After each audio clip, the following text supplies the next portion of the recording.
नमस्कार, स्वागत है आप सभी का TCP 24 न्यूज़ में। आज हम अफसर के सफ़र में लेकर आए हैं एक ऐसी शख्स की कहानी जिनके मां ने अपने लाडले को अफसर बनाने के लिए नौकरी की और पैसे जुटाकर मंजिल तक पहुंचाया। जी हां, हम बात कर रहे हैं छत्तीसगढ़ की राजधानी रायपुर में आज़ाद चौक CSP की पोस्ट में पदस्थ IPS मयंक गुर्जर जी की, जिनसे हम काफ़ी सारी बातें करेंगे, उनके इस संघर्ष के बारे में जानने का प्रयास करेंगे। सर, सबसे पहले तो आपका बहुत बहुत स्वागत है हमारे चैनल में। थैंक यू दीदी। तो सर, जितना हमने आपके बारे में सुना है, जाना है, उस हिसाब से आपका इस सफ़र में पहुंचने तक का संघर्ष बहुत रहा है। तो हम सबसे पहले उस संघर्ष से ही शुरू करते हैं। आपके संघर्ष के बारे में जानना चाहेंगे सर हम। एक्चुअली संघर्ष की बात जो है वो इस प्रकार है कि जब मैं क्लास 10th में था, मेरे पिताजी की तबीयत काफ़ी ख़राब रहती थी। उसके पहले से भी उनकी तबीयत काफ़ी ख़राब रहती थी। तो जैसे जैसे मतलब क्लासेस बढ़ी, 10th में आया, 11th में आया, तो वो बहुत ज़्यादा सीरियस इलनेस की तरफ चले गए। उसके वजह से वो पूरा टाइम हॉस्पिटल में हम लोगों का चक्कर लगता था। हर 15 दिन में हॉस्पिटल रहते थे, फिर 15 दिन घर पे। तो ऐसे ऐसे धीरे धीरे फाइनेंशियल जो स्थिति थी वो भी ख़राब हो गई थी। पिताजी हमेशा से यही चाहते थे कि मैं काफ़ी अच्छा पढूं, और जब उनका आखिरी समय था तो उन्होंने माँ को भी यही कहा था कि भले ही तुम्हें कुछ भी करना पड़ जाए, बट ज़रूरी यह है कि इस बच्चे को अच्छे से पढ़ाया जाए। तो यही संघर्ष था कि उस टाइम फाइनेंशियल डिफ़िकल्टी आई। पापा का भी साथ छूट गया जब मैं 12th में आया, उनकी डेथ हो गई। तो उसके बाद में फिर मम्मी थे और मैं था, तो फिर मतलब जो भी आगे का संघर्ष हुआ उसी से फिर पढ़ाई करने की कोशिश करी। फिर IIT बॉम्बे गया, वहाँ पर बच्चों को ट्यूशन पढ़ा के जो भी पैसा इकट्ठा हो सकता था वो किया। और फिर जब UPSC की प्रिपरेशन कॉलेज के लास्ट ईयर में स्टार्ट करी, तो उसी पैसे का इस्तेमाल करके फिर प्रिपरेशन को शेप दिया था कि मैं आगे जाके कुछ अच्छा कर सकूँ। सर, आप स्कूलिंग और कॉलेज के बारे में भी जानना चाहेंगे, कहाँ से आपने अपना स्कूल किया है और कॉलेज किया? देखिए, मेरा जो बेसिक एजुकेशन है क्लास 12 तक का, वो इंदौर में हुआ है, जिसमें क्लास 5 तक मैं MP बोर्ड स्कूल में पढ़ा। उसके बाद में 6 ऑनवर्ड्स CBSE स्कूल में पढ़ाई करी है। और उसके बाद में मैं 12th के बाद में कॉलेज के लिए bachelors of technology in chemical engineering के लिए मैं IIT बॉम्बे गया। वहाँ पे 2019 तक मैंने केमिकल इंजीनियरिंग करी। सर, आप मध्य प्रदेश से हैं, तो मध्य प्रदेश से छत्तीसगढ़ पहुंचने के बीच में आपने कितने सफ़र तय किए हैं, या फिर आपका डायरेक्ट छत्तीसगढ़ में ही पहला पोस्टिंग रहा है? देखिए, एक्चुअली मैं जैसे बता रहा हूँ कि 2015 से 19 के बीच में मैं IIT बॉम्बे में था। वहीं पे मैंने लास्ट ईयर में जो मेरा प्रिपरेशन था वो स्टार्ट कर लिया था। तो जैसे ही मैं कॉलेज से निकला, उसके बाद मैंने प्रीलिम्स दिया, और प्रीलिम्स हुआ तो मेंस और इंटरव्यू। तो कॉलेज के बाद में सीधा फिर मैं यहाँ पे आया हूँ। सर, हमने ये भी सुना है कि आप 6th स्टैंडर्ड में सप्लीमेंट्री भी आए थे। क्या वजह रही सर, उसके बारे में आप थोड़ा बताएं, क्योंकि आप शुरू से ही इतने अच्छे पढ़ने में थे, उस बीच में आप ऐसा कुछ?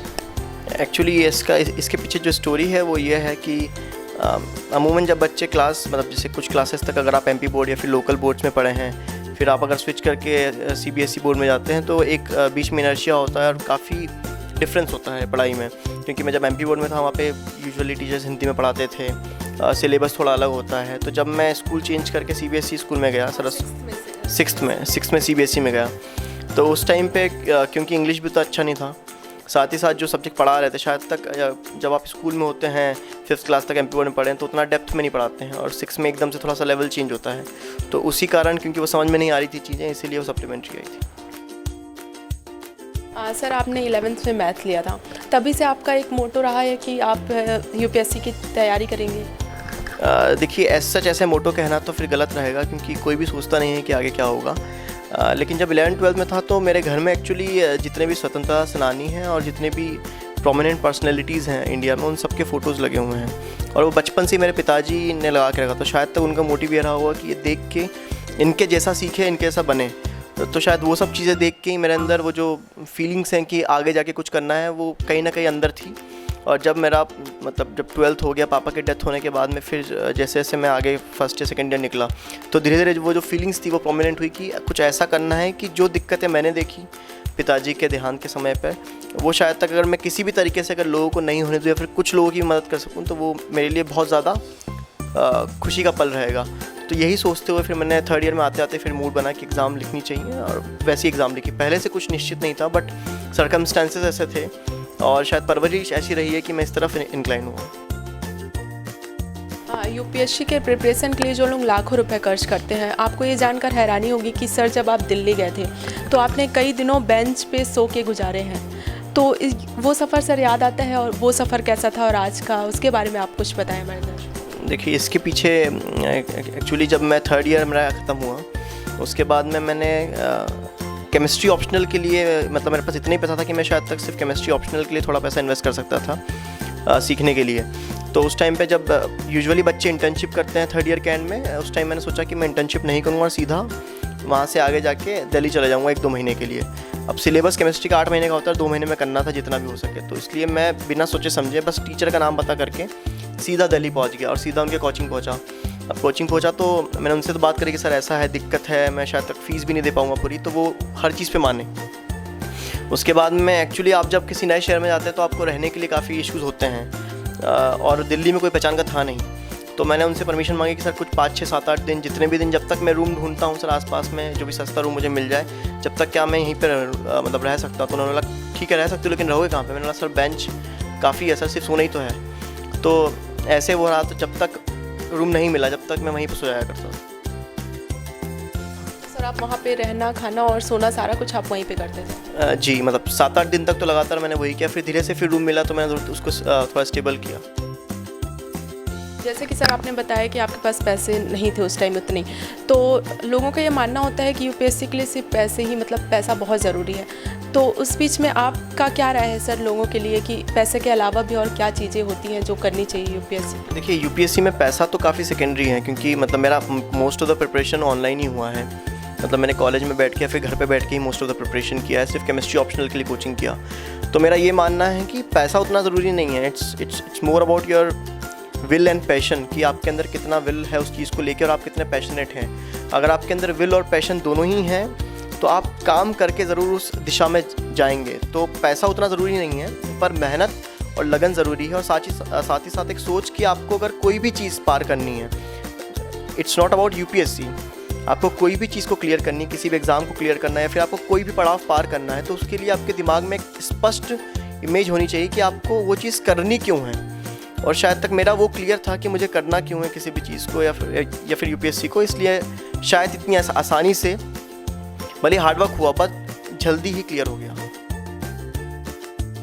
आपका जब इंटरव्यू हुआ होगा उस दौरान ऐसा कोई लम्हा जब आपको लगा हो कि कहीं मुझे यहाँ से वापस ना जाना पड़े, या ऐसा कोई क्वेश्चंस जो आप अटके हों, उसके बारे में कुछ बताएं? एक्चुअली जब मैंने एग्ज़ाम सबसे पहले जो प्रीलिम्स दिया था मैंने, 2 जून को मेरा प्रीलिम्स था, कॉलेज में था मैं उस टाइम पर। तो बीच में जैसे एंड सेमेस्टर ख़त्म हुए हैं, 1 महीना था, बीच में प्रिपरेशन किया, फिर प्रीलिम्स देने गया। जब मैं प्रीलिम्स देने गया उसके ठीक बाद में अमूमन क्या होता है कि हम सब लोग चेक करते हैं कितने मार्क्स आ रहे हैं, सब चीज़ें, और मेरा वो पहला एक्सपीरियंस था। तो जैसे मैं बाहर आया वैसे ही मैंने देखा कि जो नंबर जब गिन के बनाए कि नंबर नहीं आ रहे हैं, तुरंत मैं घर पे कॉल किया। उस टाइम मैं ऑटो में था, मेरा एक दोस्त था वो मेरे साथ में जा रहा था। तो मैंने उससे बोला कि यार मैं कुछ काम का नहीं हूँ। फिर मम्मी को भी सेम चीज़ बोला कि इस तरीके से अगर मैं करूँगा तो सबसे बेकार और नाकाम इंसान हूँ मैं, और मुझे एक और अटेम्प्ट दे दो। तो मम्मी ने बोला ठीक है कोई नहीं, तू घर पे आ जा। लेकिन फिर भी शायद तक वो 3-4 दिन तक तो मैं लगातार सिर्फ रोता ही रहा कि मेरा प्रीलिम्स नहीं हो रहा है, मैं तो पहली एग्ज़ाम जो पहला पढ़ा उसी में फ़ेल हो जाऊँगा। बट ठीक है ये चीज़ होनी थी। पर उसके बाद में जब 1 महीने बाद रिज़ल्ट आया तो it was a like eureka moment for me कि मेरा सिलेक्शन हो गया। और उसी दिन फिर मैंने मम्मी को कहा कि अब ये एग्ज़ाम में इतना दम नहीं कि मुझे रोक ले। सर उस टाइम की आपकी मम्मी की फीलिंग कैसी रही है जब आपका क्लियर हुआ होगा? वो काफ़ी खुश थी, क्योंकि हम दोनों ही बहुत ज़्यादा खुश थे। और मतलब it's not able to express जब ऐसी चीज़ें होती हैं, क्योंकि हम दोनों का यही सपना था कि पिताजी के सपने को पूरा किया जाए। तो शायद वो मोमेंट वो था कि क्योंकि हम उनकी सोच को पूरा कर पाए, तो उस चीज़ की खुशी थी। और अभी भी मैं कहूँगा कि अभी भी उनकी पूरी सोच जो मेरे पिताजी की सोच थी वो साकार जब तक नहीं होगी, जब तक मैं शायद कुछ ऐसा ना कर जाऊँ जिससे मैं बहुत ज़्यादा लोगों की मदद कर पाऊँ। तो अभी भी वो मिशन चल ही रहा है। सर आपके काम के दौरान या ट्रेनिंग के दौरान कोई ऐसी चुनौती जो आपको कभी नहीं भूलती, कोई ऐसा? भूलती नहीं जी, ट्रेनिंग के टाइम पे जो मेरे को पिछला अगर मैं 2 साल याद करूँ ट्रेनिंग का, तो कुछ तो एकेडमी को लेके कुछ चीज़ें हैं।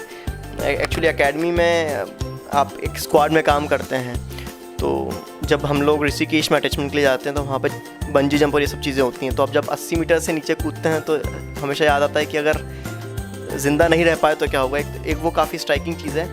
दूसरी चीज़ कि जब मैं डोंगरगांव में थाना प्रभारी था जब ट्रेनिंग के टाइम पर, तो मैं मतलब अमूमन लोगों का जो टेन्योर होता है वो 3 महीने का होता है, तो मुझे सिर्फ 2 ही महीना मिला था, क्योंकि खैरागढ़ चुनाव भी थे, आपको अगर याद होगा पिछले साल चुनाव थे, तो इसलिए मुझे थाना प्रभारी जो पीरियड था वो मेरा थोड़ा लेट स्टार्ट हुआ।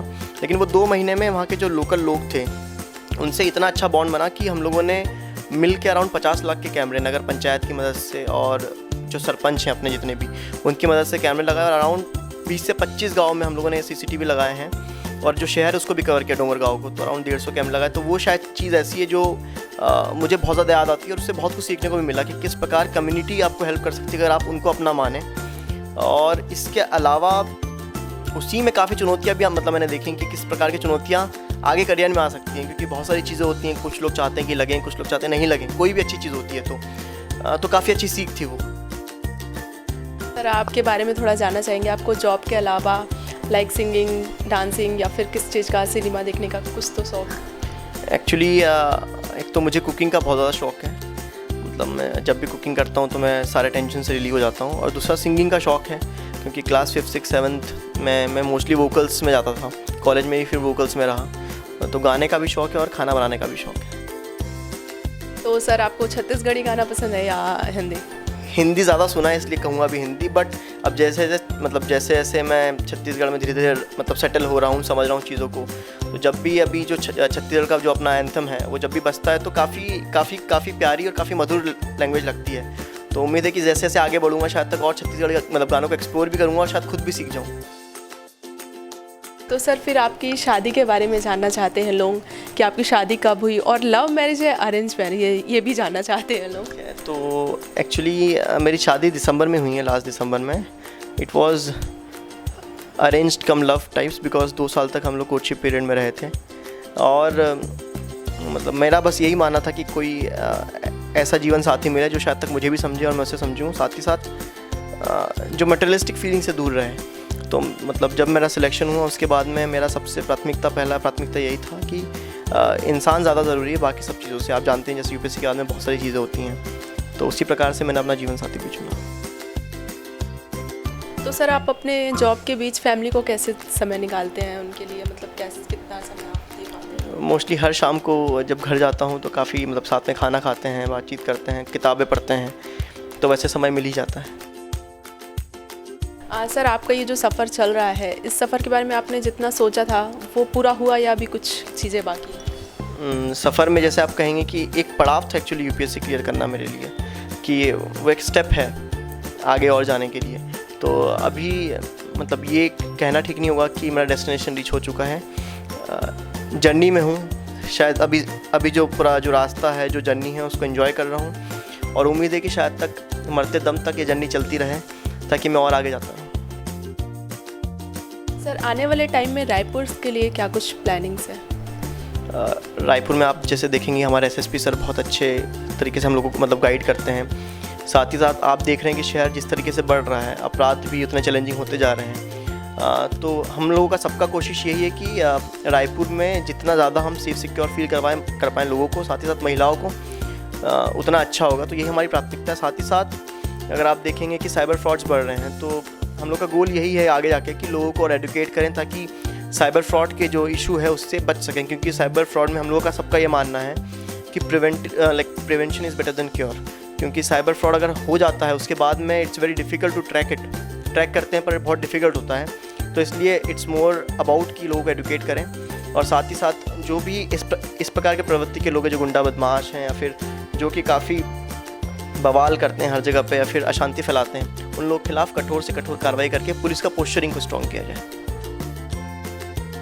सर जैसे कि आपने बताया साइबर क्राइम बढ़ रही है, पिछले साल सुनो रायपुर जागरूकता अभियान चला था जिसकी अभिनेता सोनू सूद ने भी तारीफ की थी, तो ऐसा कोई अभियान सर आप लोगों ने सोचा है आने वाले टाइम के लिए चलने वाला है? जी बिल्कुल, आने वाले समय में आप फिर से साइबर मतलब अवेयरनेस के लिए एक और प्रोग्राम देखेंगे उसी तर्ज पे।